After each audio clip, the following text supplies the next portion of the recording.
का बहुत स्वागत है। आज अति पावन दिन है पुत्रदा एकादशी का और बहुत ही विशेष समय इतिहास का अभी चल रहा है।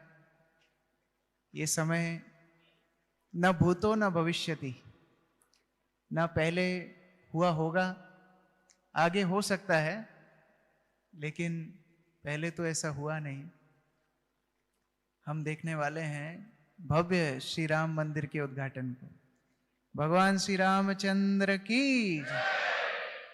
ये बहुत ही स्वर्णिम अवसर पूरे भारतवर्ष के लिए है, पूरे विश्व के लिए है।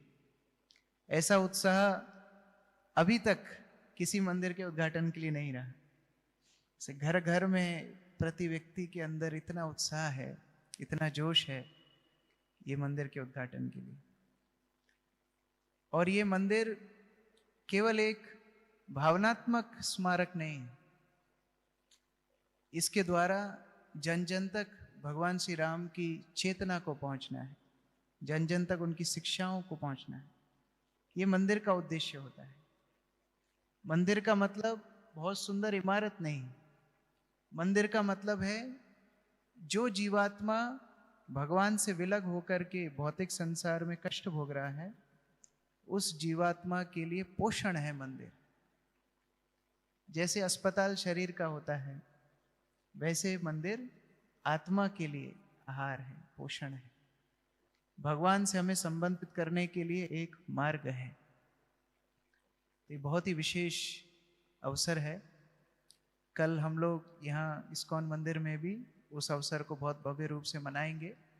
लगभग 700-800 भक्तों के साथ हरिनाम संकीर्तन होगा शहर में, और पूरा दिन यहाँ अखंड हरिनाम संकीर्तन चलेगा। शाम के समय भंडारा होगा भगवान राम के प्राकट्य के उपलक्ष्य में। आप सभी सादर आमंत्रित हैं। कल तो छुट्टी है ना, तो फिर कल सुबह ही आ जाना है। सुबह 4 बजे से इधर आ जाना है और शाम तक इधर ही रहना है। हरे कृष्णा। कौन कौन पहली बार आए हैं इस रविवार के कार्यक्रम में, पहली बार भाग ले रहे हैं, हाथ खड़ा कीजिए। आपको भी बहुत अभिनंदन, स्वागत। हम प्रत्येक रविवार ये कार्यक्रम करते हैं जहां भगवत गीता से हम चर्चा करते हैं। अभी हम 9वें अध्याय से चर्चा कर रहे हैं। 9वां अध्याय भक्ति योग की शिक्षाएं भगवान अर्जुन को दे रहे हैं, और ये सबसे गुह्यतम मार्ग है, सबसे श्रेष्ठ मार्ग है जिसकी शिक्षा भगवान दे रहे हैं। सामान्यतः लोग हमेशा चिंताग्रस्त होते हैं ना, चिंताग्रस्त। कौन कौन चप्पल शू स्टैंड में रख के आए हैं, हाथ खड़ा कीजिए। कौन कौन अपनी अपनी चप्पल शू स्टैंड में नहीं रख के आए हैं, हाथ खड़ा कीजिए। हाँ, अभी चिंता आ गई। ऐसा क्यों बोल रहे हैं प्रभु जी? चिंता हमेशा है, हर व्यक्ति को चिंता है। चिंताग्रस्त जीवन भौतिक जीवन का एक अभिन्न अंग है। जहां चिंता नहीं, वह भौतिक जीवन कैसा? भौतिक जीवन मतलब ही है चिंता। लेकिन भगवान हमें चिंता से चिंतन तक ले जाना चाहते हैं। ये आज जो हम श्लोक चर्चा करने वाले हैं, ये बताएगा कि भगवान का चिंतन कितना महत्वपूर्ण है, और जो भगवान के सतत चिंतन में लगा रहता है उसको क्या मिलता है। कई बार आपने लोगों को बोलते हुए सुना होगा कि चिंता करने से सब ठीक हो जाएगा। क्या सुना है ना? तो भौतिक चिंता करने से वास्तव में कुछ ठीक नहीं होता, लेकिन एक चिंता ऐसी है जो करने से सब ठीक हो जाता है। वो क्या है? आध्यात्मिक चिंता। उसको बोलते हैं चिंतन, भगवान का स्मरण, भगवान की चिंता। कई बार हम भौतिक चिंता में इतने डूब जाते हैं कि अपने उद्देश्य को ही भूल जाते हैं। हमारा गंतव्य क्या है? अभी हम 1-2 संडे पहले चर्चा कर रहे थे। गति क्या है? भगवान स्वयं बोलते हैं मैं गति हूं, और उस गति तक पहुंचने के लिए हर व्यक्ति अग्रसर होता है। आज सुबह हम श्रील प्रभुपाद का प्रवचन सुन रहे थे। प्रभुपाद बता रहे थे कि हर व्यक्ति भाग रहा है, दौड़ रहा है, तेजी से जा रहा है। गंतव्य क्या है? कृष्ण है। लेकिन समस्या है, कोई कृष्ण की ओर भाग रहा है, कोई कृष्ण से दूर भाग रहा है। गंतव्य सबका कृष्ण है, एक बार एक बहुत ही प्रचलित वैज्ञानिक अमेरिका के ट्रेन में सफर कर रहे थे। तो जब टिकट चेक करने वाले आए, टीटी आए, तो उन्होंने पूछा कि आपका टिकट कहाँ है। तो वो ढूंढने लगे, उनको टिकट नहीं मिल रहा था। तो ढूंढने लगे। तो वो बोल रहा था कि क्या आपने टिकट नहीं खरीदा? बोले नहीं नहीं, खरीदा तो है, कहीं है, ढूंढने लगे। तो उनके पास में एक और सज्जन बैठे थे, उन्होंने टीटी को बोला कि ये बहुत प्रचलित वैज्ञानिक है, आपको पता नहीं है? ये तो चोरी करके यहाँ नहीं बैठे होंगे, तो आपको इनको जाने देना चाहिए। तो टीटी बोलता ठीक है, सॉरी, हम आपके ऊपर भरोसा करते हैं। तो वो वैज्ञानिक बोला नहीं, टिकट ढूंढना जरूरी है। बोले नहीं नहीं, जरूरी नहीं है, आप चिंता मत कीजिए। बोले नहीं, टिकट ढूंढना जरूरी है। बोले क्यों? बोले मैं ये भूल गया मैंने कहाँ का टिकट काटा था, यही भूल गया। ज्यादा दिमाग लगाने से क्या होता है, अपना गंतव्य ही हम भूल जाते। इतनी चिंताग्रस्त हम हैं कि भगवत चेतना में हमें आगे बढ़ना है, ये हमारी आखिरी प्राथमिकता हो गई। हर व्यक्ति आनंदित होना चाहता है, लेकिन वो आनंद के आगार, वो आनंद के सागर हैं भगवान स्वयं। उनको छोड़ के व्यक्ति आनंदित कैसे होगा? एक बार एक राजा ने अपने मंत्री को पूछा, आनंद क्या है, सुख क्या है, सुख को हम कैसे समझ सकते हैं? तो मंत्री ने बताया कि सुख एक तितली की तरह है। तितली की तरह है? हाँ, ठीक है। कुछ दिन बाद राजा उद्यान में बैठा था, उसने एक तितली देखी। पूरे मंत्री ने बोला था आनंद और सुख किसकी तरह है? तितली की तरह है। तो चलो तितली को पकड़ लेता हूं तो खुश हो जाऊं। तो तितली के पीछे भागने लगा। तितली तो मदमस्त अपने उड़ रही है, राजा पीछे पीछे भाग रहा है। तलवार निकाल ली, तलवार से प्रहार करने का प्रयास कर रहा है, सैनिकों को बुला लिया। सुबह से लेकर शाम हो गई तितली के पीछे पीछे भागते भागते। तितली अपना मस्त उड़ रही है, राजा पीछे भाग रहा है। राजा को बड़ा हताश निराश हो गया, बैठ गया। तितली को पकड़ नहीं पाया, इतना मैं बलिष्ठ राजा हूं, तितली को पकड़ नहीं पाया। जैसे ही बैठा, तितली आके सिर पर बैठ गई। मंत्री पास में खड़ा था, बोले ये क्या है, तुम क्यों? बोले मुझे तितली सुख तितली की तरह है, सुबह से रात तक मैं घूम रहा था और अभी देखो खुद आकर के बैठ गई। बोले यही तो बात है, जब तक भागते रहोगे तब तक सुख नहीं मिलेगा।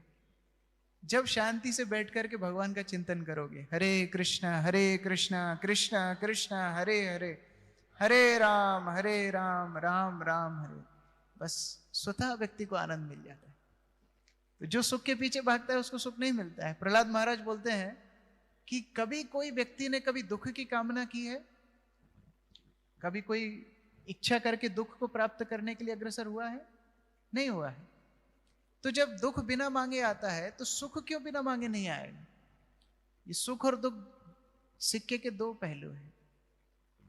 सुख भी आता है, दुख भी आता है, लेकिन आनंद कंद भगवान का जब हम शरण लेते हैं तब जीवात्मा पूर्ण रूप से आनंदित हो जाता है। और उसी को भगवान इधर बता रहे हैं कि कैसे हमें अपनी आसक्तियों को छोड़ना है। गीता में भगवान ने बताया है, जही संस्पर्श जाब होगा दुख योना एवते। जब भी हम इंद्रियों के संस्पर्श में आएंगे हम दुख को ही प्राप्त करेंगे, हम आनंदित कभी हो नहीं सकते।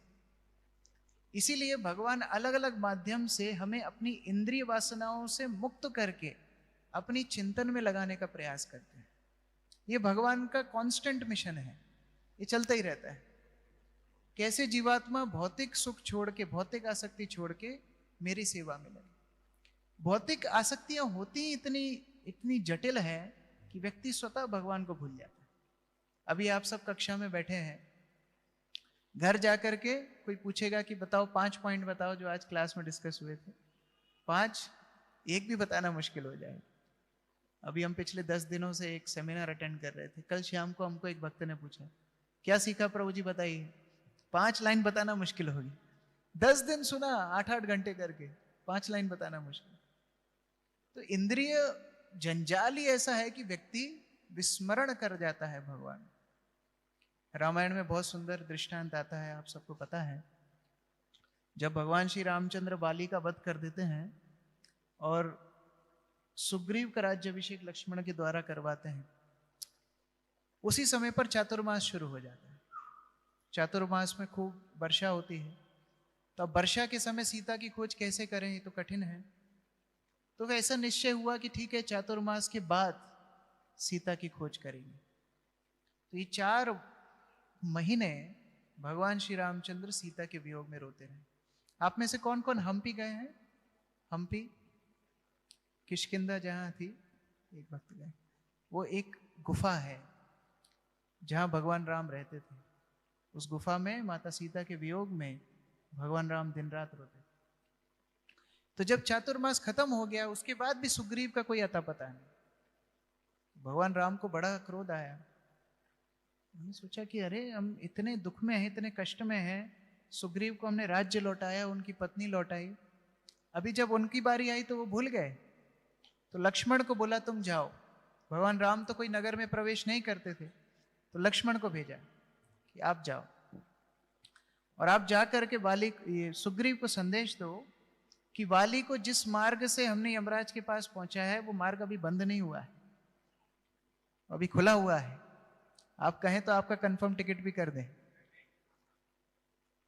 तो लक्ष्मण बोलते हैं भगवान संदेश क्या पहुंचाना है, पहुंचा ही आता हूं मैं, काम खत्म हो गया है।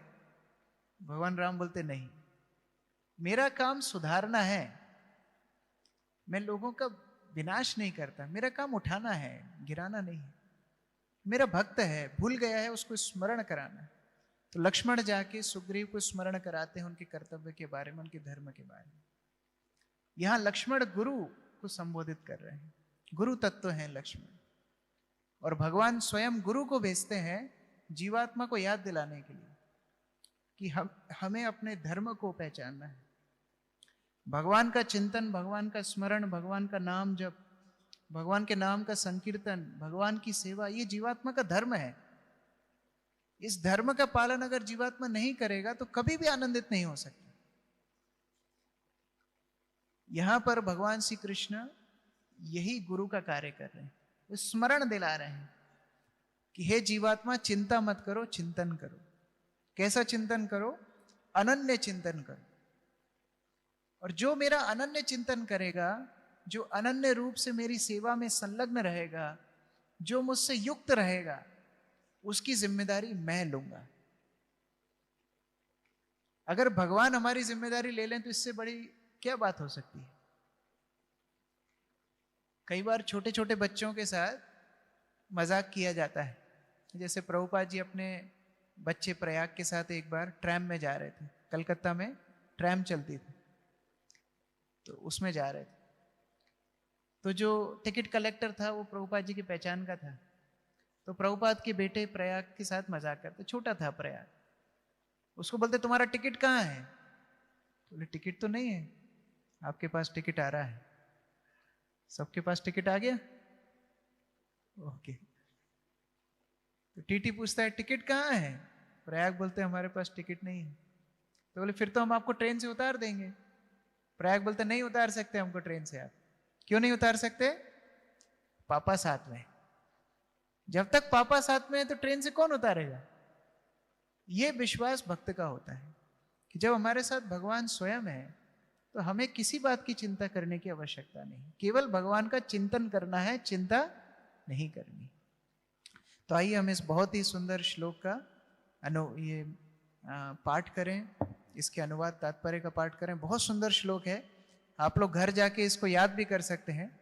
9वें अध्याय का 22वां श्लोक। मैं पहले बोलूंगा, आप पीछे पीछे दोहराना। अनन्यश्चिन्तयन्तो माम् ये जनः पर्युपासते तेषां नित्याभियुक्तानां योगक्षेमं वहाम्यहम्। अनन्यश्चिन्तयन्तो माम् ये जनः पर्युपासते तेषां नित्याभियुक्तानां योगक्षेमं वहाम्यहम्। अनन्यश्चिन्तयन्तो माम् ये जनः पर्युपासते तेषां नित्याभियुक्तानां योगक्षेमं वहाम्यहम्। अनुवाद।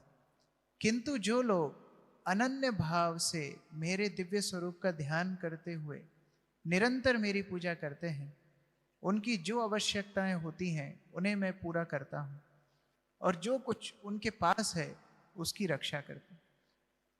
इसके पहले वाले श्लोक में भगवान बता रहे हैं कि कैसे जब व्यक्ति अपने कर्मों के माध्यम से, अपने सत्कर्मों के माध्यम से उच्च लोकों को जाता है तो उसको बड़ा इंद्रिय सुख मिलता है। मान लो कोई स्वर्ग को गया, चंद्रलोक को गया, ब्रह्मलोक को गया इत्यादि, तो उसको बड़ा सुख मिलता है। उसको सोमरस पीने को मिलेगा, अप्सराओं का नृत्य देखने के लिए मिलेगा, खूब खूब उसको आनंद मिलेगा। लेकिन उसमें एक समस्या है, क्षीणे पुण्य मर्त लोकम विशंति। जैसे ही उसके पुण्य खत्म हो जाएंगे वो तुरंत नीचे गिर जाएगा।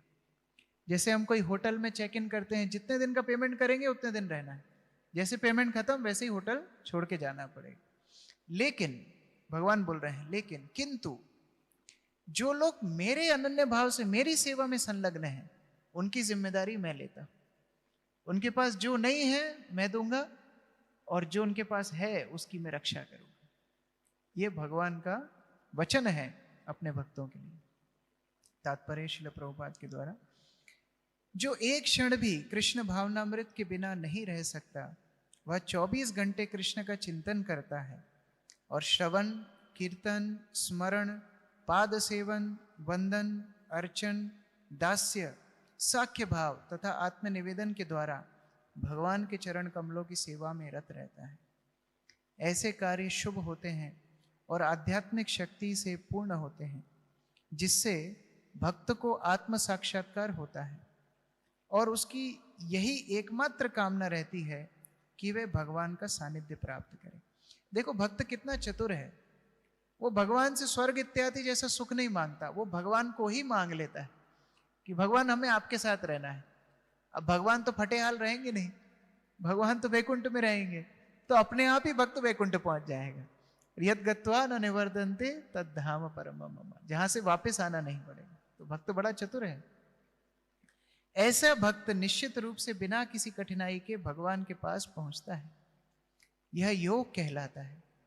ऐसा भक्त भगवत कृपा से संसार में पुनः नहीं आता। क्षेम का अर्थ है भगवान द्वारा कृपामय संरक्षण। भगवान योग द्वारा पूर्णतः कृष्ण भावनामित होने में सहायक बनते हैं। तो कई बार हम लोग सोचते हैं कि भगवान रक्षा करेंगे, भगवान रक्षा करेंगे, तो क्या भगवान हमारे शरीर की रक्षा करते हैं? कई बार नहीं भी करते हैं। कई बार लोग प्रश्न पूछते हैं, अरे द्रौपदी का चीरहरण हो गया, भगवान तो बाद में आए। अभिमन्यु का वध हो गया, भगवान ने उसको बचाया नहीं। परीक्षित महाराज को तक्षक दस के चला गया, भागवत सुनने के बाद अमर तो हुए नहीं। भगवान संरक्षण प्रदान करते हैं हमारे आध्यात्मिक उन्नति की। ये आध्यात्मिक उन्नति के लिए जो जरूरी है भगवान वो हमको देते हैं। कई बार डॉक्टर हमें चाकू से काटता है, लेकिन उस काटने का प्रयोजन क्या होता है? हमारी बीमारी को ठीक करना। ऐसे ही कभी कभी भगवान हमारा ऑपरेशन जरूर करेंगे, लेकिन वो भी रक्षा है, क्योंकि भगवान हमारे आध्यात्मिक उन्नति के लिए ज्यादा प्रयत्नशील रहते हैं। भगवान योग द्वारा पूर्णतः कृष्ण भावना भावित होने में सहायक बनते हैं, और जब भक्त पूर्ण कृष्ण भावना भावित हो जाता है तो भगवान उसे दुखमय बद्ध जीवन में फिर से गिरने से उसकी रक्षा करते हैं। भगवान अपने भक्त को कभी गिरने नहीं देते। गलतियां सबसे होती हैं। भगवान गीता में अर्जुन को बोलते हैं, इसी अध्याय में भगवान बोलते हैं कि अर्जुन, मेरा भक्त यदि गलतियां भी करे और खूब गलतियां करे तो भी उसको साधु मानना चाहिए। अपि चेतसु दुराचारो भजते माम अनन्य भाव। मेरी सेवा में यदि लगा हुआ है, गलतियां भी करे तो भी उसको साधु मानना चाहिए। और अगले श्लोक में तो भगवान अर्जुन को बोलते हैं, जाओ धुंदुभी बजाओ सब जगह और हाथ खड़े करके सबको बोलो। क्या बोलो? कौनते प्रति जानी ही नामे भक्त प्रणश्यति। मेरे भक्त का कभी पतन नहीं होता, मेरे भक्त का कभी विनाश नहीं हो सकता। ऐसी गारंटी कोई माता पिता भी ले सकते हैं बच्चों की कि मेरे बच्चे का मैंने यूपीएससी का एडमिशन करवाना है, वो कभी फेल नहीं हो सकता। ले सकते कोई माता पिता? भगवान ही एकमात्र ऐसा कर सकते हैं। और भगवान ऐसा क्यों कर सकते हैं? क्योंकि भगवान सारी प्रकृति के स्वामी हैं। अहम सर्वस्य प्रभवो मत्ता सर्वम प्रवर्तते। भगवान जब सारी प्रकृति के स्वामी हैं तो वो ऐसा वचन देने में सक्षम है, नामे भक्त प्रणश्यति। इसलिए जब हम भगवान के विग्रहों की सेवा करते हैं तो उसके बाद क्षमा मंत्र है। भगवान की सेवा में जो कुछ त्रुटि होती है तो भक्त क्षमा मांगता है, और भगवान को यही क्षमा मांगते हुए भक्त बोलता है, प्रतिज्ञा तव गोविंदा नामे भक्त प्रणश्यति। भगवान आपने प्रतिज्ञा ली है कि मेरे भक्त का कभी पतन नहीं होगा, विनाश नहीं होगा। यही स्मरण कर करके मैं आपकी सेवा कर रहा हूं, यही स्मरण करके, नहीं तो मेरी मदद और कौन करेगा? क्या भौतिक जीवन में कोई व्यक्ति सामर्थ्य है हमारी मदद करने के लिए?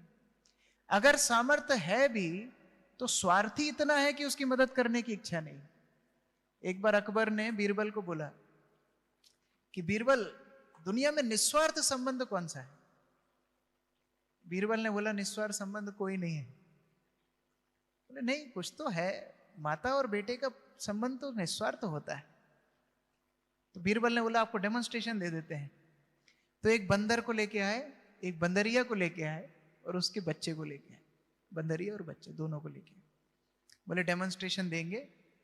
क्या डेमोन्स्ट्रेशन देंगे? एक गड्ढा खोदा और दोनों बंदर और उसकी माता बंदरिया को उस गड्ढे में खड़ा कर दिया, पानी डालना शुरू किया।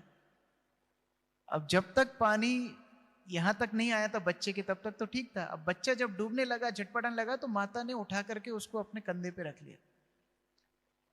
तो बीरबल को देखा अकबर ने, देखो निस्वार्थ है, बच्चा डूब रहा था, माता ने अपने कंधे पे उठा लिया, थोड़ा और पानी डालने दो। थोड़ा और पानी डाला। अब जब माता डूबने लगी, बच्चे को नीचे करके उसके ऊपर खड़ी हो। निस्वार्थ संबंध कोई नहीं है। इसलिए गजेंद्र भगवान को बोलता है, भगवान आप एकमात्र सहायता करने में समर्थ हैं। मुक्ताय भूरि करुणाय नमो अलाय। हे भगवान, आप मुक्त हैं। हर जीवात्मा बद्ध है, वो मदद करना भी चाहे तो नहीं कर सकता है। हमने कोरोना काल में देखा, हम क्या मदद कर पाए अपने रिश्तेदारों की? कुछ मदद कर पाए? केवल व्यक्ति रो ही पाया और कुछ नहीं कर पाए। और आजकल तो रोना भी नहीं निकलता है लोगों का। गांव में ऐसे रोने वाली एक टीम होती है, आपने सुना है ऐसा? हाँ, क्या बोलते हैं उनको? रुदाली, राजस्थान में।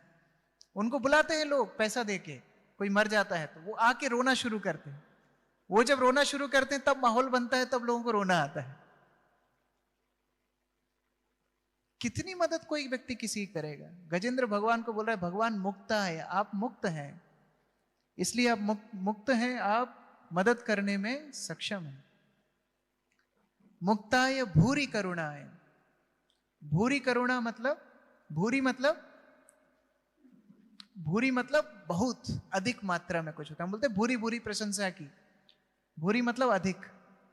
भूरि करुणाय, आप करुणा से भरे हुए हैं। कोई व्यक्ति सामर्थ्य हो सकता है, अगर उसके अंदर करुणा ना हो तो वो क्या आपकी मदद करेगा? करुणा जब आएगी तभी मदद करेगा। मुक्ताय भूरि करुणाय। और तीसरा है नमो अलाय। मान लो कोई व्यक्ति मुक्त है, सामर्थ्य है, करुणा भी है उसके अंदर, लेकिन आलसी है, फिर आप फंस गए। लेकिन भगवान के अंदर आलस नहीं है, नमो अलाय। तुरंत तत्पर रहते हैं भक्तों की मदद करने, हमेशा। जब गजेंद्र ने इस तरह प्रार्थना की, भगवान गरुड़ के ऊपर आ रहे थे, गरुड़ को बोले तेज चलो तेज चलो तेज चलो। गरुड़ बोला अभी फुल स्पीड में चल रहे हैं हम। तो भगवान गरुड़ को बोले ठीक है, तुम मेरी पीठ पे बैठो, मैं चलूंगा। तो गरुड़ को पीठ पे लेके भगवान आ गए। मुक्ताय भूरि करुणाय नमो अलाय। आप कोई बड़े नेता से भी संपर्क रखेंगे तो वो काम दूसरे के द्वारा ही कराएगा, है ना। आप उसको बोलोगे हमारा फलाना काम अटका है, बोलेगा सेक्रेटरी से बात करो, इससे बात करो, उससे, खुद नहीं करेगा। लेकिन भगवान स्वयं नमो अलाय, उनके अंदर बिल्कुल आलस नहीं है, वो मुक्त है, सामर्थ्य है, करुणावान है, इसलिए तुरंत मदद करने के लिए तत्पर रहते हैं। इसलिए भगवान यहां बोल रहे हैं अनन्यस चिंतयन्तो मां। अनन्य भाव से मेरे चिंतन करो। अनन्य भाव से दूसरे चिंतन करेंगे साथ साथ में तो फिर पूरा लाभ नहीं मिलेगा, है ना। जैसे कई बार भगवान का चिंतन भी होता है, माया का भी चिंतन होता है, उससे पूरा लाभ नहीं मिलेगा। अनन्यस चिंतयन्तो मां, मेरा चिंतन करो। ये जनः पर्युपासते। यह माम का अर्थ है कृष्ण स्वयं। कृष्ण का चिंतन करना है। पर्युपासते, उपासना मतलब पूजा करना, अर्चना करना, स्मरण करना, नाम लेना। लेकिन पर्युपासते मतलब पूर्ण रूप से, हमेशा, निरंतर करना। कभी कभी तो भक्ति सबके अंदर आएगी, राम आएंगे तो क्या है, अभी 22 जनवरी के बाद भी करना है। ऐसा नहीं है 22 जनवरी पे खत्म, अभी राम मंदिर बन गया खत्म। पर्युपासते, हमेशा के लिए सतत रूप से भगवान का चिंतन करना है। हम लोगों को कभी कभी पूछते हैं, आप प्रसाद लेते हैं? बोले हाँ लेते हैं। कब लेते हैं? जब मंदिर आते हैं तब प्रसाद लेते हैं। अरे रोज लेना है, रोज भगवान को भोग अर्पित करके लेना है। लोगों को पूछे जब करते हैं? हाँ जब करते हैं। कब करते हैं? जब आप जब कराते हैं, तब हम जब करते हैं। रोज करना है, नियमित रूप से भगवान का नाम लेना। हरे कृष्णा कृष्ण कृष्ण हरे हरे, हरे राम राम राम। भक्त भगवान की सेवा के लिए तत्पर, हमेशा संलग्न रहता है। इसलिए भगवान भक्त के लिए तत्पर रहते हैं। ये यथामाम प्रपद्यते। आप जितनी प्राथमिकता भगवान को देंगे, भगवान उतनी प्राथमिकता आपको देंगे। हमारे इस्कॉन में एक महाराज हुए थे, विष्णुजन स्वामी महाराज, प्रभुपाद के बड़े प्रिय शिष्य थे और कीर्तन किया करते थे। तो एक दिन कीर्तन कर रहे थे अमेरिका की सड़कों पर, और काफी ठंड थी, तो हाथ में ग्लव्स पहने थे, स्वेटर पहना था, टोपा पहना था, मोजे पहने थे, संकीर्तन कर रहे थे। तो एक आदमी बड़े चुनौतीपूर्ण ढंग से उनको प्रश्न पूछता है, अरे आप हरे कृष्णा दिन भर काम भी कुछ करते हो क्या? कुछ काम करते हो क्या? उन्होंने अपने हाथ के ग्लव्स निकाल के उनको दिखाया। दोनों हाथ से खून निकल रहा था। कभी कभी दिन में 16-16 घंटे मृदंग बजा के संकीर्तन करते थे। किसके लिए? कि जीवात्मा तक भगवान का नाम पहुंचे। हरे कृष्ण कृष्ण कृष्ण हरे हरे, हरे राम राम राम हरे। जीवात्मा भौतिक संसार में तो खुद के लिए जीता है, लेकिन भगवान का भक्त तो पूरे संसार के लिए जीता है। वो ये चाहता है कि हर जीवात्मा भगवान के प्रति उनके प्रेम को पुनः जागृत कर सके। ये भक्त का उद्देश्य है। इसलिए भक्त लोगों के सोने के बाद सोता है, लोगों के उठने के पहले उठ जाता है। दिन भर मेहनत करता है जिससे सभी लोगों तक कृष्ण नाम, कृष्ण शिक्षा, कृष्ण सेवा पहुंच सके। पर्युपासते, ऐसे भक्तों की जिम्मेदारी भगवान लेते हैं। पर्युपासते। और फिर क्या? तेषाम नित्य अभियुक्ता नाम, ऐसा भक्त नित्य रूप से मुझसे संपर्क में रहेगा। बड़े व्यक्ति से संपर्क में रहना भी बड़ी बात है। हम लोग बोलते हैं कि अरे हम धार्मिक हैं, ऐसे ही कोई धार्मिक नहीं हो जाता है। जो अनन्य चिंतन करेगा और जो पर्युपासते, नित्य रूप से भगवान की सेवा करेगा, वो भगवान से संलग्न रहेगा। इच्छाओं की पूर्ति के लिए तो सभी लोग भगवान के पास आते हैं। हमारे गौर गोपाल प्रभु एक बहुत अच्छा उदाहरण देते हैं। वो बोलते हैं कि एक छोटा सा बच्चा अपनी मम्मी के पास आता है और बोलता है, मम्मी मैं आपसे बहुत प्रेम करता हूँ। तो मम्मी भी बोलती है, बेटा मैं भी तुमसे बहुत प्रेम करती हूँ। और बच्चा थोड़ा बड़ा होता है, 10-11 साल का होता है। फिर बोलता है, मम्मी मैं आपसे बहुत प्यार करता हूँ। मम्मी बोलती, कितने पैसे चाहिए बता। और बच्चा और बड़ा होता है, 18-20 साल का होता है। तो मम्मी मैं आपसे बहुत प्यार करता हूँ। वो लड़की का नाम क्या है बता। अब वो और बड़ा हो जाता है, 40-50 साल का हो जाता है। मम्मी 75-80 साल की हो जाती है। फिर जाके बोलता है, मम्मी मैं आपसे बहुत प्यार करता हूं। मम्मी बोलती, मैं कोई भी कागज पे साइन नहीं करूंगी। तो व्यक्ति किस भाव से जा रहा है वो भी उसमें पार्थक्यता हो सकती है। लेकिन भगवान क्या चाहते हैं? अनन्य चिंतयन्तो माम, अनन्य भाव से, प्रेम से। कोई सेवा भाव से भगवान के पास जाता है तो भगवान उसके प्रति बहुत बहुत कृतज्ञ हो जाते हैं। एक बार महाराज युधिष्ठिर के महल में द्रौपदी रसोई कर रही थी और भगवान द्रौपदी को अपनी बहन मानते हैं, इसलिए द्रौपदी का नाम कृष्णा है। भगवान का नाम कृष्ण, उनका नाम कृष्णा। तो बहन से मिलने के लिए रसोई घर में चले गए, बातें कर रहे हैं। भगवान भी साथ में सब्जी कटवा रहे हैं। सब्जी काटते काटते बातों में द्रौपदी की उंगली कट जाती। जब उंगली कट जाती है तो अब कपड़ा चाहिए बांधने के लिए, लेकिन महाराज युधिष्ठिर जो चक्रवर्ती सम्राट है, उनके घर में कोई चिंदी थोड़ी पड़ी होगी। हमारे घरों में हम संभाल के रखते हैं, टी शर्ट फट जाती है, बनियान, फिर पोंछा बनाते हैं, क्या क्या करते हैं। उनके घर में ऐसा नहीं था, सब ढूंढने लगे, लेकिन यहां तो खून निकल रहा है। भगवान श्री कृष्ण का खून निकलते निकलते क्या करे, द्रौपदी तुरंत अपनी साड़ी फाड़ के भगवान कृष्ण को पट्टी कर दी थी। कितना छोटी सी क्रिया है, लेकिन भगवान उसको याद करते। बाद में जब द्रौपदी का चीरहरण दुशासन कर रहा है, 10,000 हाथियों का बल दुशासन में बताते हैं। अगर ऐसा कोई बलिष्ठ व्यक्ति वस्त्र को खींचेगा तो कितना कोई रक्षा कर पाए, लेकिन भगवान ने इतना साड़ी सप्लाई दिया कि दुर्योधन खींचते खींचते सोच रहा है ये नारी की साड़ी है कि साड़ी की नारी है, ये खत्म ही नहीं हो रही है खींचते खींचते। ये भगवान की कृतज्ञता है। पूतना अपने स्तन में जहर लगा के गई है, लेकिन भगवान क्या सोच रहे हैं, ये माता की तरह मुझे दूध पिलाने आई है, तो धात्री का पद उस पूतना को भी दे दिया। उनसे ज्यादा दयालु भगवान और कौन होंगे। इसलिए भगवान यहां वचन देते हैं कि जो इस तरह मुझसे संलग्न रहता है, योगक्षेमम वहाम्यहम्, जो उनके पास नहीं है वो मैं पूरा करता हूं, और जो है उसकी सुरक्षा करता हूं। वास्तव में भी पालन करता भगवान ही है, हमको लगता है हम पालन करता है।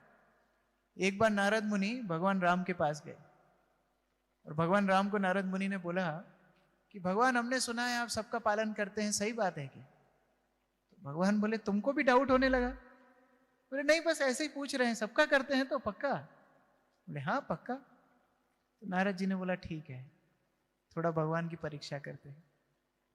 तो उन्होंने क्या किया, जब वहां से निकले, 1-2 दिन तो घूम ही रहे थे। घूमने के बाद उन्होंने देखा कि एक काले पत्थर पर चींटियां हैं, तो 2 चींटियां वहां से उठा करके अपनी जटाओं में रख ली, बांध दी। आगे बढ़े, फिर 2-3 दिन घूमे, भगवान के पास पुनः गए। बोले भगवान आपसे हमने एक प्रश्न पूछा था 3-4 दिन पहले। हाँ पूछा था, कि आप सबका पालन करते हैं? बिल्कुल करते हैं।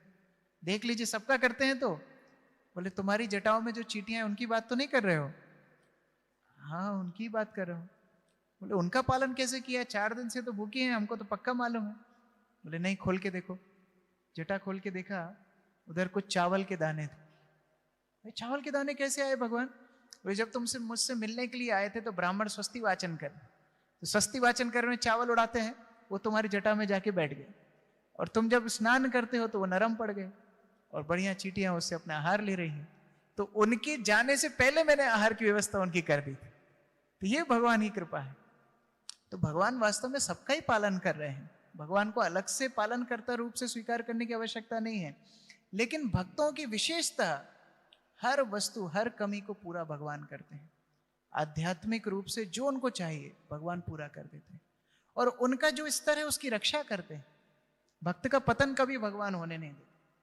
हाँ कभी कभी परीक्षा जरूर लेते हैं, लेकिन भगवान कभी अपने भक्तों का पतन नहीं होने देते। इसी संदर्भ में बहुत सुंदर एक कथा आती है, इसी श्लोक से संबंधित है। जगन्नाथपुरी में एक बहुत ही दरिद्र ब्राह्मण था। ये ब्राह्मण का नाम था अर्जुन पंडा। वास्तव में वो पंडा नहीं था, जगन्नाथ की निजी रूप से सेवा नहीं करते थे, लेकिन ब्राह्मण थे, कामकाज नहीं कर सकते हैं, इसलिए भिक्षा करके अपना जीवन चलाते। पुरी के लोग उनको गीता पंडा बोलते थे। ये लगभग 800 साल पुरानी बात है, आज से 800 साल पुरानी बात। गीता पंडा बोलते थे। क्यों? रोज ये सुबह सुबह उठता, भगवान जगन्नाथ की मंगला आरती में दर्शन करने के लिए जाता। भगवान जगन्नाथ का दर्शन करने के बाद आके पूरा गीता का पाठ करता था रोज। आप लोगों में से किसने पूरी गीता का पाठ किया है कम से कम एक बार, एक दिन में? पूरे दिन में नहीं, एक दिन में। Very good. 1 2 3। सब ये लोग सब नालायक हैं। माता लोग बहुत अच्छी हैं, माताओं का आध्यात्मिक रुझान ज्यादा होता है। तो गीता का पाठ रोज करता था। अभी इस कहानी में माता नहीं करती थी, बैलेंस कर दिया, पुरुष करते थे। तो ये अर्जुन पंडा, ये अर्जुन ब्राह्मण, अर्जुन आचार्य भी बोलते हैं, रोज 2 से 3 घंटा रोज गीता का पाठ करता था। अब जगन्नाथ का दर्शन करते करते आते आते 8-9 बज जाते थे। उसके बाद में वो पाठ करता 12 बज जाते थे। उसके बाद भिक्षा करने जाता। अब भिक्षा में जब कुछ कुछ मिलता अलग अलग घरों से, जो अन्न मिलता 2-3 बजे घर आता तब जाके चूल्हा जलता। और इतने दरिद्र थे कि बच्चों के पास 2 फटे गमछे थे, बस 2 बच्चों के पास, वही पहन के घूमते थे। और उनकी पत्नी के पास एक लज्जा वस्त्र था जो घर में पहनती थी, और अगर बाहर जाना होता पानी भरने इत्यादि तो पति अपनी धोती पत्नी को देता था, लज्जा वस्त्र खुद पहनता था, फिर वो बाहर जाती थी। और घर आकर के फिर पत्नी अपने लज्जा वस्त्र पहनती, पति को अपनी धोती वापस देती थी। वो धोती भी इतनी जगह से फटी थी कि थोड़ा सा हाथ लगाने पर और फट जाए, इतनी बुरी हालत, इतना दरिद्र ब्राह्मण था। तो काम तो चल ही रहा था, 7-8 घरों से भिक्षा करता, कोई थोड़े थोड़े चावल दे देते पका करके, पति पत्नी बच्चे थोड़ा थोड़ा खा लेते, एक बार ही भोजन करते थे। अब हुआ ऐसा कि उस साल अकाल पड़ गया। अकाल पड़ गया, अब भोजन की अभाव हो गया, तो लोगों के पास जो अन्न था वो बचा करके रखने लगे। अब भिक्षा कौन देगा ऐसे समय में? तो भिक्षा नहीं मिल रही, एक दिन नहीं मिली, बेचारे पानी पी के सो गए। दूसरे दिन नहीं मिली, बच्चे चीखने लगे, चिल्लाने लगे, रोने लगे। तीसरे दिन पत्नी को बड़ा गुस्सा, पत्नी खूब क्रोधित हो गई, बोले तुमको परवाह नहीं है, तुमको भिक्षा करने जल्दी जाना चाहिए। हो सकता है हमारे क्षेत्र में अकाल पड़ा है, थोड़ा दूर जाओगे तो भिक्षा मिलेगी। तो दूर कब जाओगे? जब गीता नहीं पढ़ोगे तो जल्दी निकलोगे। गीता पढ़ने के चक्कर में 12 बजा देते हो, उसके बाद निकलते हो, बच्चे भूखे पड़े हैं, तो मैं चली जाती हूं। खूब लड़ाई हो गई आपस में। तो बोलता है कि देखो ऐसी बात नहीं है, भिक्षा तो मैं कर ही रहा हूं, और भगवान स्वयं गीता में बोलते हैं अनन्यस चिंतयन्तो माम ये जना पर्युपासते, यही श्लोक दिखा दिया खोल के गीता में। तो पत्नी को और गुस्सा आ गया। देखो जब गुस्सा आ रहा हो ना तो ज्यादा प्रवचनबाजी नहीं करना चाहिए, मैंने प्रवचनबाजी कर दी तो लड़ाई बढ़ गई। पत्नी की जो हेयर पिन थी, बालों में जो पिन लगाई हुई थी, वो निकाल करके उस श्लोक को काट दिया। फालतू चीज दिन भर पढ़ते रहते हो, हम भूखे 3 दिन से भूखे हैं, कहां तुम्हारा भगवान? योगक्षेमम महामयम, कहां है? भोजन नहीं, कुछ नहीं। खूब लड़ाई बढ़ गई। पति को भी गुस्सा आया, बोले ठीक है, मेरी गीता पे तुमने काटा है, तुम अपना देखो मैं अपना देखो। वो भी जाके अंदर एक पूजा घर था छोटा सा, वहां जाके सो गया किवाड़ लगा के। पत्नी बच्चे भी क्या करते, वो भी बेचारे सो गए। भूखे तो थे ही, सोएंगे तो क्या करेंगे। थोड़ी देर बाद उनके द्वार पर दस्तक हुई। पत्नी को बड़ा क्रोध आया, पति को चिल्ला रही खोलो, वो तो खोलने वाला नहीं है। पत्नी खुद आकर के द्वार को खोलती, देखती बहुत सुंदर बालक वहां खड़ा है, श्याम वर्ण का बालक है, घुंघराले बाल हैं। प्रभु जी अभी आके बैठे हैं, ऐसे ही बाल हैं भगवान के, घुंघराले बाल। खड़े हो जाइए प्रभु जी थोड़ा सा, हाँ बिल्कुल ऐसे घुंघराले घुंघराले बाल हैं, श्याम वर्ण के भगवान, एकदम सुंदर। और एक बड़ा सा डंडा लिए हुए हैं मोटा, और उस डंडे के दोनों तरफ बहुत सारी पोटलियां लटकाई हुई हैं। इतना सारा सामान लादा हुआ है मानो टनों टन सामान हो। वो बड़ा मोटा सा डंडा भी मुड़ गया है। महिला बोलती है किससे मिलना है आप? बोले आपके पति ने हमको भेजा है। पति ने भेजा है? बोले हाँ हाँ, ये सामान भेजना था, वो मैं लेट हो गया, 3 दिन लेट हो गया। बोले सामान? कैसा सामान? बोले ये सब राशन, खाना पीना, थोड़ा सा आगे बनाने के लिए है, कपड़े लगते हैं सब। बोले मेरा पति तो एकदम भिखारी है, फकीर है। बोले नहीं नहीं, बहुत पहचान है उनकी, मैं उनका नौकर हूं। बोले अच्छा। बोले आपको नहीं बताते हैं, वो सब बहुत पहचान है उनकी, मुझे उन्होंने नौकर रूप से रखा है, और ये सारे द्रव्य आप लेते जाइए। पत्नी ने बोला ठीक है दीजिए। तो वो लेती गई, भगवान पोटलियों से निकाल निकाल के सामान दे रहे हैं, पोटली खत्म ही नहीं हो रही। कुछ खाद्य पदार्थ तो एकदम तैयार थे, पूरी सब्जी, खीर, पकौड़े, अलग अलग पदार्थ सब रेडी, और कुछ पदार्थ आगे के स्टॉक के लिए बनाने के लिए, दाल चावल आटा सब, और जितना था एकदम इंपोर्टेड सामान। इनको आदत थी 8 घरों से अलग अलग चावल लेने की, तो हर चावल अलग अलग होता, अलग अलग रंग का, अलग अलग साइज का। इंपोर्टेड सामान कभी देखा ही नहीं। भगवान पूरा इंपोर्टेड सामान दे रहे हैं, केसर दे रहे हैं, ड्राई फ्रूट दे रहे हैं, वो रखती जा रही है, घर में रखने की जगह नहीं। वस्त्र दे रहे हैं, अलंकार दे रहे हैं, आभूषण दे रहे हैं। बोलती बस बहुत सामान हो गया। बोले अच्छा, ये थोड़ा प्रणामी एनवलप भी दिया, प्रणामी भी दी कि आगे जरूरत पड़ेगी तो ये खर्चे पाने के लिए पैसा भी लो।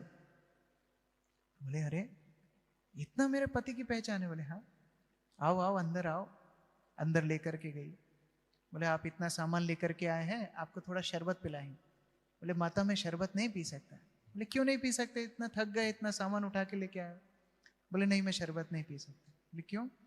तो जिह्वा निकाल के दिखाई, उसके ऊपर कट लगा हुआ है और खून बह रहा है। अरे ये किसने किया? कौन चांडाल व्यक्ति होगा, कौन क्रूर हृदय का व्यक्ति होगा जिसने तुम्हारी जिह्वा काट दी? बोले नहीं नहीं माता, मेरा खुद का कर्म है, मैं कभी कभी कहीं कहीं लेट पहुंचता हूं ना, इसलिए लोग मेरी जीभ काट देते हैं। तो जिसने भी किया है वो बहुत अच्छे हैं दिल के, कभी कभी मैं लेट, मेरी गलती के कारण मेरी जीभ कट गई। अच्छा। उस महिला ने अपने गले से लगा लिया, बड़ा प्रेम करा। बोले नहीं अभी मुझे दूसरी जगह जाना है, दूसरी जगह भी तो सामान पहुंचाना है, नहीं तो वहां भी फिर पिटाई पड़ेगी। ये बोल करके वो चला गया। अब यहाँ जैसे ही पोटली खोली तो वो तो सुगंधित आहार है। वो सुगंध तो घर में कभी थी नहीं, देसी घी का सामान एकदम सुगंधित। वो सुगंध सुन के अर्जुनाचार्य वहां नींद खुल गई। ये सामान कहां से आ गया? उन्हें कपाट खोल करके देखा, पूरा घर भरा हुआ है, पैर रखने की जगह नहीं। वो अपनी पत्नी को पूछते हैं ये सामान कहां से आया? बोले एक बालक आया, वो बालक आकर के सब कुछ देके गया। अच्छा, तुमने उसको रोका नहीं, तुमने उसको खिलाना पिलाना नहीं चाहा? बोला नहीं मैं तो खिलाना चाहता था, चाहती थी, लेकिन वो बोला उसकी जीभ में किसी ने काट दिया है, खून बह रहा है। किसी क्रूर व्यक्ति होगा जिसने उसकी जीभ काटी है। अर्जुन आचार्य वहीं पर रोने लगे। बोले वो क्रूर व्यक्ति तुम ही हो, तुमने ही उनकी जिह्वा काटी। बोले प्रमाण क्या है? चलो भगवान जगन्नाथ के मंदिर में। पति पत्नी दोनों भगवान जगन्नाथ के मंदिर में गए। पास में जाके दर्शन करते हैं। बोलते हैं भगवान हमने आपका बड़ा अपराध किया। साक्षात भगवान जगन्नाथ अपनी जिह्वा दिखाते हैं, वहां पर कटा हुआ है। भगवान बोलते हैं मेरे गीता के वचन मेरी वाणी है, इसके ऊपर विश्वास करना ही आपको पड़ेगा। और अगर इस वाणी के ऊपर आप विश्वास नहीं करोगे, मैं स्वयं आकर के इसको सिद्ध करूंगा। घर जाकर के पति पत्नी ने गीता खोल के देखा तो जो कट वहां लगा था वो गायब है, क्योंकि भगवान ने अपने वचन को सार्थक है। जय जगन्नाथ स्वामी की जय। योगक्षेमम महामहिम, खुद उठा करके लेकर के आए भगवान अपने भक्तों के लिए। तो ये भगवान का प्रेम अपने भक्तों के लिए है। इसीलिए हमें अनन्य रूप से भगवान के चिंतन में निमग्न होना चाहिए। ये जागतिक वस्तु तो क्या है, भगवान के लिए कुछ भी नहीं है। भगवान के नाखून से निकलने वाले प्रकाश से पूरी दुनिया के समग्र विश्व को प्रकाश मिलता है। तो भगवान के लिए भौतिक ऐश्वर्य देना कोई बड़ी बात नहीं है। लेकिन जो भगवान के ऊपर अनन्य रूप से अर्पित रहेंगे, समर्पित रहेंगे, चिंतन करेंगे, भगवान उनको पालन पोषण स्वयं करते हैं। जैसे माता अपनी गोदी में बिठा करके बच्चे को आहार खिलाती है, ऐसे भगवान अपने भक्तों का पालन करते हैं। इसलिए उनका नाम है भक्त वत्सल। तो ऐसे भगवान की आराधना भक्ति में हमको निमग्न होना है। एक दिन दो दिन नहीं, सतत नित्य उपासक, परि उपासक, नित्य रूप से हमको भगवान की सेवा में निमग्न होना है। और सबसे सरल पथ भगवान की सेवा करने का क्या है? कलयुग में भगवान का नाम संकीर्तन, कलौ तद हरि कीर्तना। केवल भगवान का नाम लेने से हम भगवान की सेवा कर सकते हैं। भगवान को पता है कि कलयुग के लोग बड़े कंजूस हैं, उनको कुछ भी करना पसंद नहीं है, तो कम से कम बैठे बैठे मेरा नाम तो ले सकते हैं। इसलिए भगवान कलयुग में हरि नाम के रूप में अवतार लेते हैं। हरे कृष्ण कृष्ण कृष्ण हरे हरे, हरे राम राम राम हरे। श्रीमद् भगवद गीता यथारूप की जय। किसी का कोई प्रश्न है? कोई प्रश्न? यस। हरे कृष्णा प्रभु जी। प्रभु जैसे आपने बोला कि हर समय भगवान का चिंतन करना चाहिए, तो हम कैसे दूसरे काम करते हुए भी भगवान का नाम और उनका चिंतन कर सकते हैं? जिस चीज का हम अभ्यास करते हैं वो चीज हमारे मन पर चलती रहती है। मान लीजिए आप कोई वीडियो गेम खेलते हैं, सबने बचपन में तो खेला ही होगा। कभी कभी गर्मियों की छुट्टी में हम इतना वीडियो गेम खेलते थे, इतना खेलते थे कि सपने में भी वो वीडियो गेम है, वो मारियो उचकता हुआ दिखता था। इसी तरह अभी आधुनिक जगत में OTT प्लेटफॉर्म्स हैं, नेटफ्लिक्स वगैरह देखते हैं, दिन रात देखते रहते हैं, तो फिर उनको सपने में भी वही आता है। तो जिस चीज का अभ्यास आप करेंगे, जागृत अवस्था में जिसका अभ्यास करेंगे, वह अचेतन अवस्था में भी उसी का स्मरण अपने आप आता है। ये मन का काम है, जो कैसेट आप भर देंगे वही प्ले होगी। तो इसीलिए रोज जो नियमित रूप से माला के ऊपर जप करते हैं, हरे कृष्ण कृष्ण कृष्ण हरे हरे, हरे राम राम राम हरे हरे, ध्यान पूर्वक जो हरिनाम का जप माला के ऊपर सुबह के समय करें। कोई 2 माला करता है, कोई 4 माला करता है, सामान्यतः भक्त लोग 16 माला का जप करते हैं। तो दिन भर आप देखेंगे कि अपने आप सतत हरिनाम आपके मन में चलता रहे। ये अभ्यास हमको करना है। इसलिए भगवान अर्जुन को बोलते हैं, हे अर्जुन माम अनुस्मर युद्ध चा, मुझे स्मरण करते जाओ, युद्ध करते जाओ। तो काम करना बंद नहीं करना है, लेकिन अगर हम दिन की शुरुआत भगवत नाम से करें तो दिन भर फिर हम जो भी काम करेंगे भगवत चिंतन अपने आप मन में चलता रहे। ठीक है, और कोई प्रश्न? हाँ प्रभु जी, मेरा एक प्रश्न है। कहां से? आकाशवाणी। हाथ खड़ा कीजिए थोड़ा। हाँ, ओके। मेरा एक प्रश्न है कि सभी लोग कहते हैं कि ईश्वर की इच्छा के बिना कोई काम, मतलब कोई भी चीज संभव नहीं है। तो फिर दूसरी तरफ बोलते हैं कि कर्मों का फल होता है।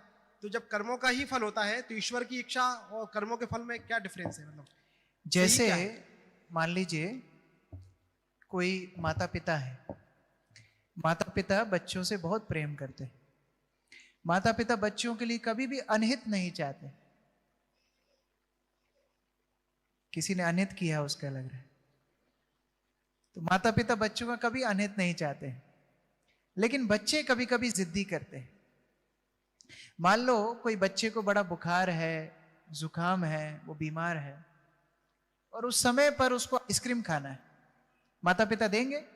नहीं देंगे। लेकिन एकदम इस जमीन पर लोट लोट कर चिल्लाने लगे, चीखने लगे, खाना पीना बंद कर दे, तो माता पिता क्या करते हैं?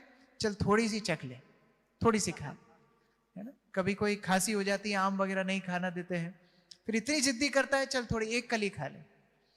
तो कर्म बंधन ऐसा ही है। जीवात्मा इच्छा करती है, जीवात्मा कर्म में पड़ती है, भगवान उसको सुकृति देते हैं। अगर माता पिता फिर भी इच्छा पूरी ना करते तो बच्चा खा नहीं पाता।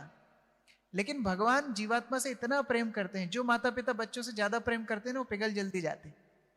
तो माता पिता जित पिघल जाते हैं, भगवान तो सारे जीवात्माओं के बीज देने वाले पिता हैं, तो उनके अंदर कितनी करुणा होगी, तो तुरंत पिघल जाते हैं। लेकिन छोड़ते नहीं हैं, साथ में स्वयं परमात्मा रूप में जीवात्मा के साथ रहते हैं। ठीक है, तुम कर्म बंधन में पड़ रहे हो, लेकिन मैं तुम्हारे साथ हूं। फिर गुरु वैष्णवों के द्वारा उसे पुनः स्मृति दिलाते हैं कि नहीं नहीं, तुमको ये कर्म बंधन में नहीं पड़ना है, भगवत चेतना में आगे बढ़ना है। तो इसलिए कर्म बंधन के कारण सब कुछ हो रहा है, लेकिन सुकृति भगवान को देनी होगी। मैं एक और उदाहरण देता हूं। मान लो जमीन आपने खरीदी मकान बनाने के लिए, आपके पास पैसा भी है, इंजीनियर भी है, ड्राइंग भी है, लेकिन नगर पालिका से आपको अनुमति नहीं मिली कि आप मकान बना पाएंगे? नहीं बना। मकान किसने बनाया? आपने ही बनाया। किसका धन था? आपका ही धन था। उसमें रहोगे कौन? आप ही रहोगे। अगर बाई चांस उसमें क्रैक होगा, लीकेज होगा, सफर किसको करना पड़ेगा? आपको ही करना पड़ेगा। लेकिन फिर भी स्वीकृति किसकी लगेगी? गवर्नमेंट की स्वीकृति लगेगी। और मान लो फिर गवर्नमेंट वहां से एक हाईवे निकालना चाहता है, तो आपको सरेंडर भी करना पड़ेगा। उसी तरह भगवान है, कर्म हम करते हैं, कर्म का भोग भी हम ही करते हैं, लेकिन सुकृति भगवान जब तक नहीं देंगे वो कर्म होगा ही नहीं, उसका फल हमको मिलेगा ही नहीं। और जब भगवान बोलते हैं बहुत हो गया तुम्हारा, अभी ये शरीर छोड़ो, दूसरे शरीर में जाना है, तो उस शरीर भी सरेंडर हमको करना पड़ेगा। इसलिए दोनों ही साथ साथ में चलते हैं, भगवान की सुकृति और जीवात्मा की इच्छा। और कोई प्रश्न?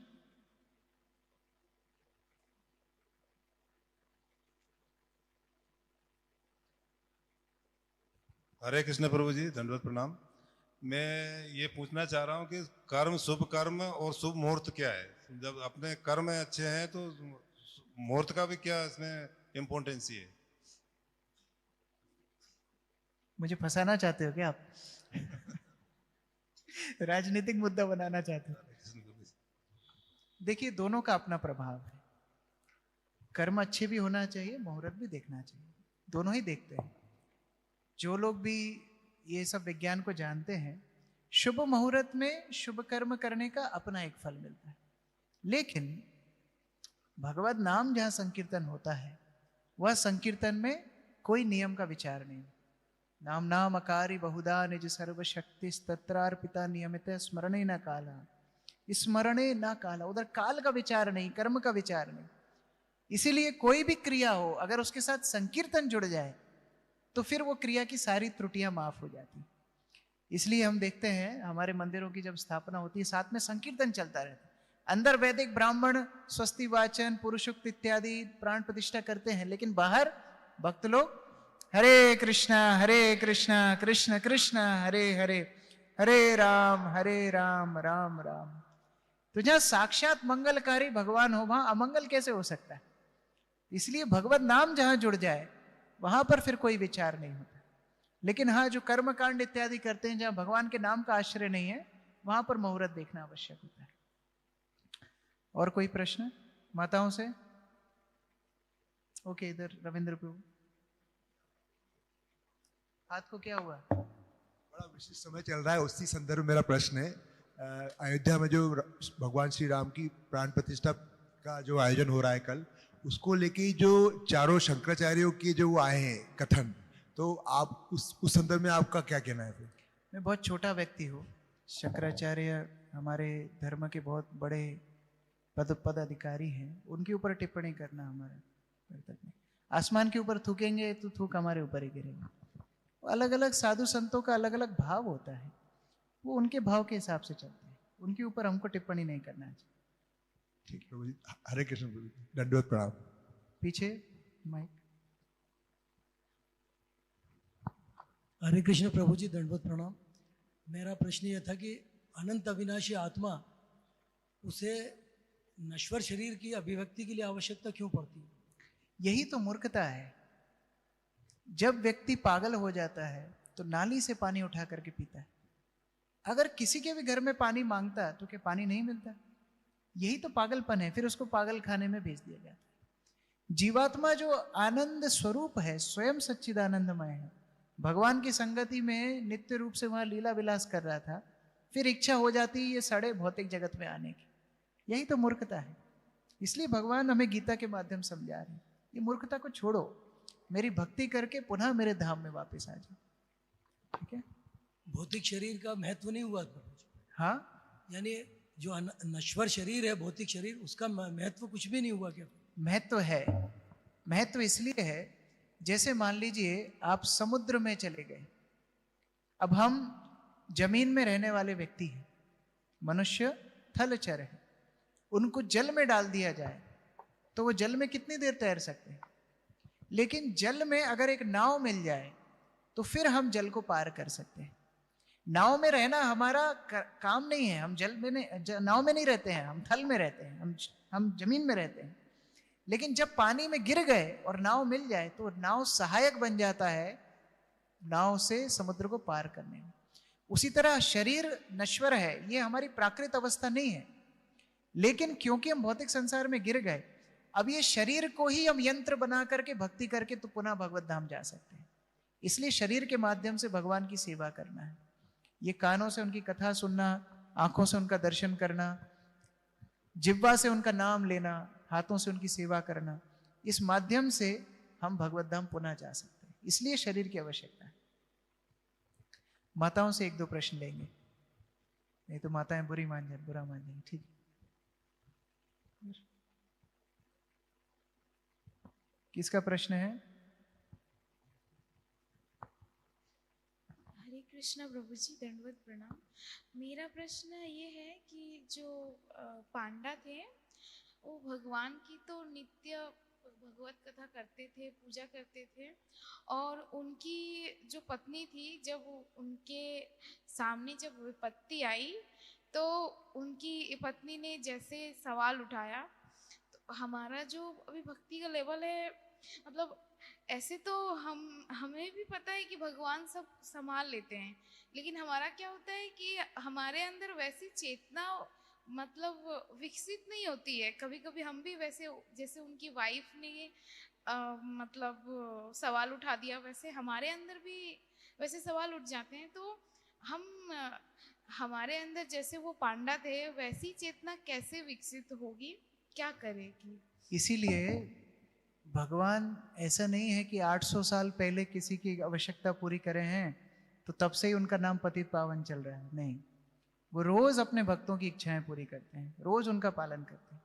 आप जगन्नाथपुरी में जाएंगे तो भगवान की, जगन्नाथ की जो पताका का नाम है उसका नाम है पतित पावन पताका, और रोज उसको बदला जाता है। क्यों रोज बदला जाता है? इसलिए रोज बदला जाता है कि ऐसे नहीं कि पहले एक बार किसी का उद्धार किया था और उसी की उनका नाम पतित पावन पड़ गया। नहीं, रोज पतितों का उद्धार करते हैं, इसलिए रोज उनकी पताका का नाम है पतित पावन पताका। हमको करना क्या है? जिस तरह उस ब्राह्मण ने भगवान के ऊपर श्रद्धा रखी उस तरह हमको श्रद्धा रखना है। हो सकता है हमारे अंदर शंका बार बार आएंगी, लेकिन अनन्यस चिंतयन्तो मां, भगवान का आश्रय कभी छोड़ना नहीं।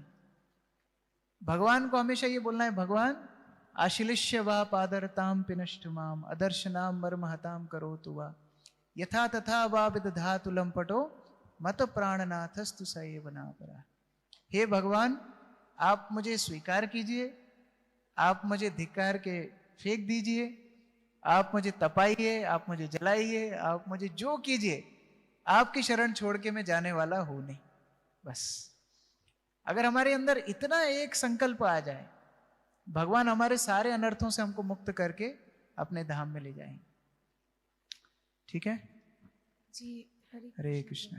ठीक है, पीछे एक प्रश्न, अंतिम प्रश्न।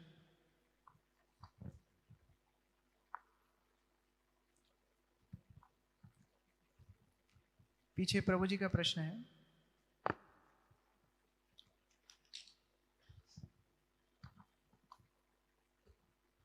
प्रभु जी दंडवत प्रणाम।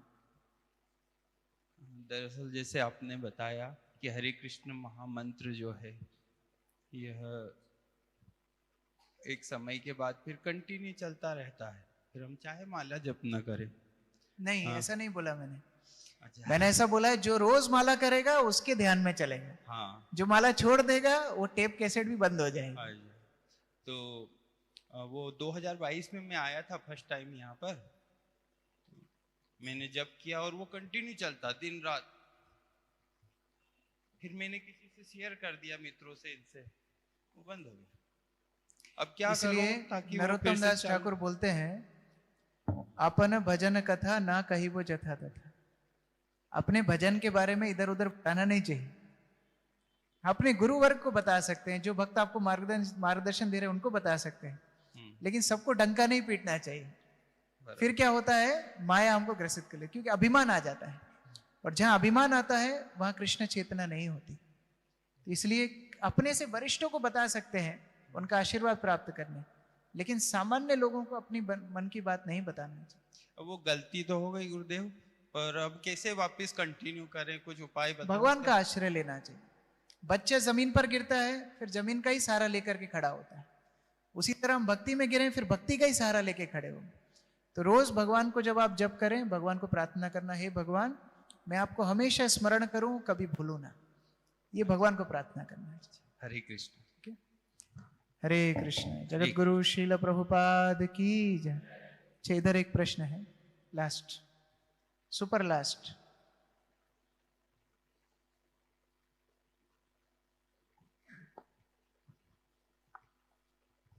प्रभु जी, मेरा प्रश्न ये है कि भगवान तो करुणामयी है,